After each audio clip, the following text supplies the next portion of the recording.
दोस्तों और किसान भाइयों, आज की इस वीडियो में बात करने वाले हैं धान की खेती के बारे में। जब आप किसान भाइयों की धान की फसल में बालियां निकलने से पहले एक ऐसा रोग आता है जिसकी वजह से आपके धान की फसल में बालियां भी अच्छी तरीके से नहीं निकलती हैं और बालियां भी निकलेगी तो बहुत कम निकलेगी। तो वह ऐसा कौन सा रोग होता है जिसको आप देखकर अच्छे से कंट्रोल कर सकते हैं और आपके धान की फसल में होने वाले नुकसान से बच सकते हैं। तो आज मैं आपको सारा सब कुछ बताने वाला हूं।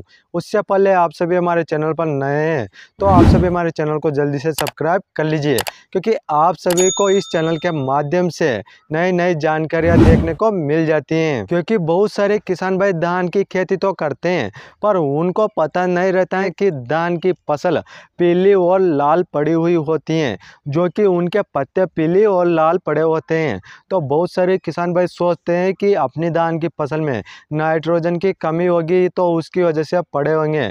यदि किसान भाइयों आपको इस समस्या को समझना है तो आपको यह वीडियो अच्छे तरीके से देखना है और आप तभी जाकर अच्छे से समझेंगे। यह किसान भाइयों धान की फसल में लाल पत्ती और पीली पत्ती का पड़ना एक यह रोग है जिसको बोलते हैं बीएलबी। बीएलबी का मतलब है बैक्टीरियल लीफ ब्लाइट, जिसे जीवाणु जनित रोग बोलते हैं, या फिर बहुत सारे किसान भाई पत्ती झुलसा के नाम से भी इस रोग को जानते हैं। तो आपको समझ जाना है कि आपकी धान की फसल में जब लाल और पीली पत्तियां पड़ी हो ऊपर के किनारे और झुलसी हुई नजर आए तो आपको समझ जाना है कि आपकी धान की फसल में रोग आ चुका है, पत्ती झुलसा बीएलबी। तो आप इस रोग को किस प्रकार से कंट्रोल करना है, क्योंकि बहुत सारे किसान भाई नहीं जानते हैं अपनी धान की फसल में, जैसे कि पत्ती का लाल होना या फिर पीला पड़ना।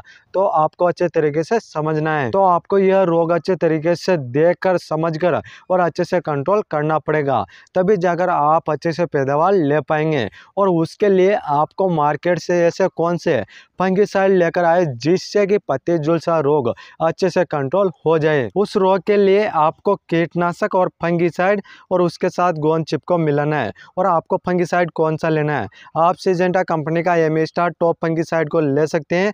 और उसके साथ में आप कीटनाशक जो इमिडाक्लोपिड 40% और फिप्रोनिल 40% जो WG फॉर्मुलेशन में आती हैं तो उस कीटनाशक को ले सकते हैं। और उनके साथ में आपको स्ट्रेप्टोमाइसिन आता है जो एंटीबायोटिक दवा आता है, तो उसको भी लेना है। अब बात कर लेते हैं इन दवाओं के डोज के बारे में। आप किसान भाइयों को एमिस्टार टॉप फंगिसाइड का डोज आपको 150 ml प्रति एकड़ के हिसाब से लेना है। और आपको इमिडाक्लोपिड और फिप्रोनिल कीटनाशक आपको 100 से 120 ग्राम आपको प्रति एकड़ के हिसाब से लेना है। और उसके बाद बात करते हैं स्ट्रेप्टोमाइसिन जो एंटीबायोटिक दवा आती है, तो उसका डोज आपको 20 ग्राम लेना है। जब आप इन तीनों को अच्छे से मिक्स करके और आप इनके साथ किसी भी प्रकार का गोंद या चिप को डाल दें, जिससे कि वह दवा अच्छी प्रकार से आपके धान की फसल में फैल जाए और रोग अच्छे से कंट्रोल हो जाए। इस तरीके से आप किसान भाई इन फंगिसाइडों का अपनी धान की फसल में स्प्रे करके पत्ती झुलसा रोग को अच्छे से कंट्रोल कर सकते हैं।